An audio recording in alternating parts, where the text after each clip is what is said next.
قوم کو اس بات کی مبارک ہو کہ سپریم کورٹ نے ایک پھر مارکۃ الآراء فیصلہ دیا ہے. یہ باوجود اس کے کہ بار بار طوالت کی صدا کی جاتی ہے، بار بار رخنہ اندازی کرنے کی کوشش کی جاتی ہے تاکہ یہ ایک مسئلہ جو ہے اس کو لمبو میں ڈال دیا جائے، اور اغلباً 16 ستمبر کی شاید انتظار فرما رہے ہیں. لیکن سپریم کورٹ نے بڑا واضح کر دیا کہ ایک تو بات یہ ہے کہ ہم اس کو لمبا نہیں کریں گے کیونکہ یہ مسئلہ ایسا ہے جس میں فیصلہ جلد ہونا چاہیے، اور یہی ہم نے استدعا کل کی تھی کہ جناب یہ ڈے ٹو ڈے کر کے اس کو ایک ہفتے کے اندر مہربانی کر کے یکسو کیجیے گا. اس کا فیصلہ چونکہ اس پر ساری قوم کی نظریں جمی ہوئی ہیں اور اس پر ہمارے ملک کے آئینی ڈھانچے کے مستقبل کا بھی اس پر دار و مدار ہے. چنانچہ آج جب اٹارنی جنرل صاحب نے بعد میں شروعات کی تو پہلے ہی انہوں نے ایک ایشو پر شروعات کی کہ کیا یہ کہیں جو ملٹری کورٹ ہے یا کورٹ مارشل ہے، کیا یہ اس کو کورٹ بھی کہہ سکتے ہیں، کیا اس کو عدالت بھی کہہ سکتے ہیں؟ کیا یہ آرٹیکل 175 کے ذائچے میں اور آرٹیکل 203 آئین کا جو ہے جس کے تابع عدالتیں بننا مقصود ہے، کیا یہ ان کی تعریف میں، ان کے ذائچے میں، ان کے ڈسپلن میں یہ آپ کی جو کورٹ مارشل ہے یہ آتی بھی ہے کہ نہیں آتی ہے؟ تو اس پر جو ہے اٹارنی جنرل صاحب نے جو بحث کی تو انہوں نے کہا کہ جی یہ تو آرٹیکل 8 کی جو ہے سب آرٹیکل 3 کے اس میں آتا ہے. تو اس پر یا فریدی صاحب نے بھی اور میڈم عائشہ ملک صاحبہ نے بھی، میڈم عائشہ ملک صاحبہ نے بھی اور جسٹس منیر بختر صاحب نے بھی جو سوالات کیے، اس کی جو ہے روح، اس کا مجموعہ یہ نکلتا ہے جو کم از کم سارے عدالت میں یہ اس چیز کا آیا کہ انہوں نے یہ بالکل آرٹیکل 175 اور آرٹیکل 203 کے زمرے میں نہیں آتا، اس لیے کہ نہ تو اس کی جو ہے وہ عدالت کی جو پریزائڈنگ آفیسر ہے یا جو جج ہوتا ہے وہ نہ تو اس کی وہ انڈیپینڈنٹ نہ تو کوالیفیکیشنز ہے، پھر نہ اس کا کوئی انڈیپینڈنٹ اسٹیچر ہے، نہ اس کی کوئی جو ملازمت ہے اس کی کوئی یعنی تحفظ ہے، اور نہ ہی وہ آزادانہ طور پر فیصلہ کر سکتا ہے. اس لیے وہ عدالت کے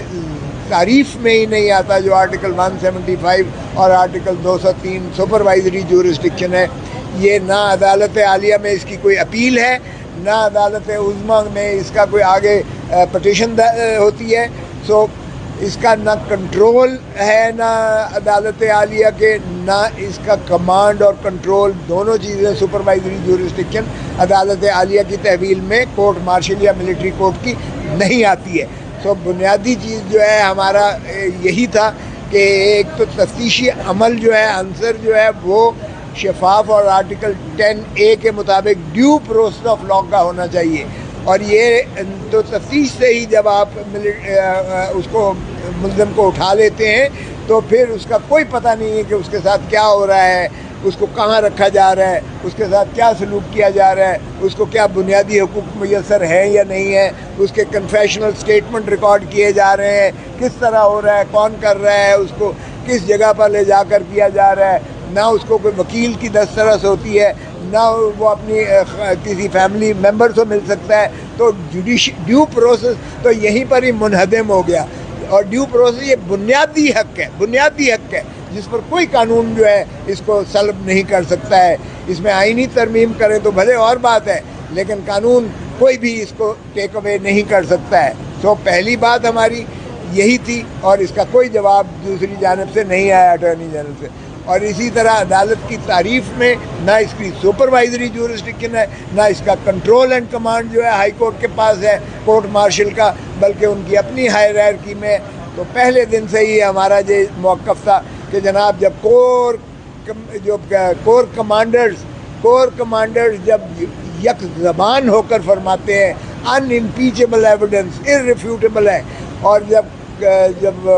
فارمیشن کمانڈر سارے پاکستان کی آرم فورسز یہ کہتی ہیں کہ ناقابل تردید شواہد ہیں جن کو جھٹلایا نہیں جا سکتا، تو اس کے بعد ایک مذاق ہے کہ فوجی عدالت یا کورٹ مارشل جو ان کا ایک میجر جنرل ہوگا یا بریگیڈیئر ہوگا یا کرنل ہوگا وہ اس کو فیصلہ کر سکیں، اس لیے کہ فیصلہ تو دے دیا کور کمانڈر اور فارمیشن کمانڈرز نے. سو اس بنا پر بھی یہ عدالت انڈیپینڈنٹ اس کو نہیں کہا جا سکتا. اور جب یہ بات ہوئی تو چیف جسٹس صاحب نے بھی کہا کہ یہ چیز آپ کنسیڈر کریں اٹارنی جنرل صاحب کو کہ کیا یہ پیرلل جوڈیشل سسٹم کے بنانے کے متصادم تو نہیں ہوگا، متبادل تو نہیں ہوگا، کیونکہ یہ ٹرائکوٹمی آف پاور جو ہماری ہے، یعنی جو 3 ستون ہیں ہماری ریاست کے اور آئین میں جو متعین ہے، یہ اس کی روح کو مجروح کرتا ہے. جب عدلیہ کی آزاد نہیں ہوگی،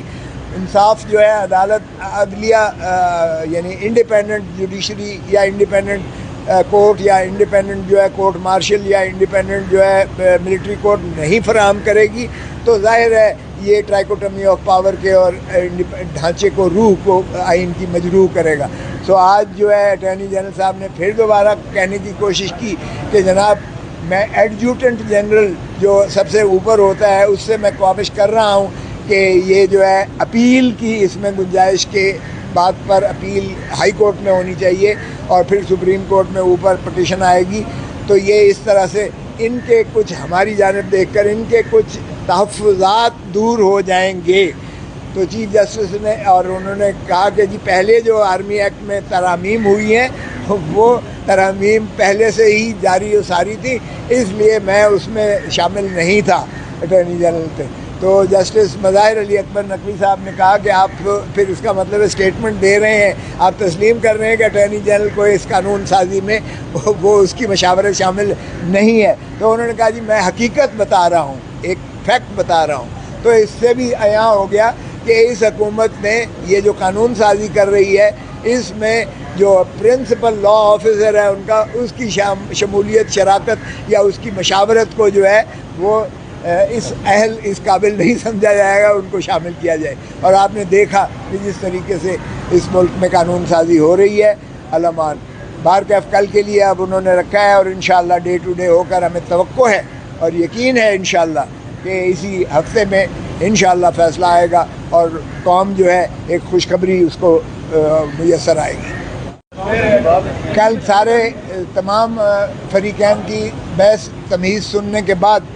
آج فیصلہ کے لیے 12 بجے رکھا تھا. چنانچہ 12 بجے آج انہوں نے وہ این جی اوز کی جانب سے جو فیصل صدیقی صاحب کی کل درخواست پر بحث ہوئی تھی، آج اس کے فیصلہ سنانے سے پہلے انہوں نے فل کورٹ نے اٹارنی جنرل فار پاکستان کو سنا دوبارہ، اور ان کو سننے کے بعد انہوں نے وہ ان کی درخواست جو تھی مسترد کر دی سپریم کورٹ نے.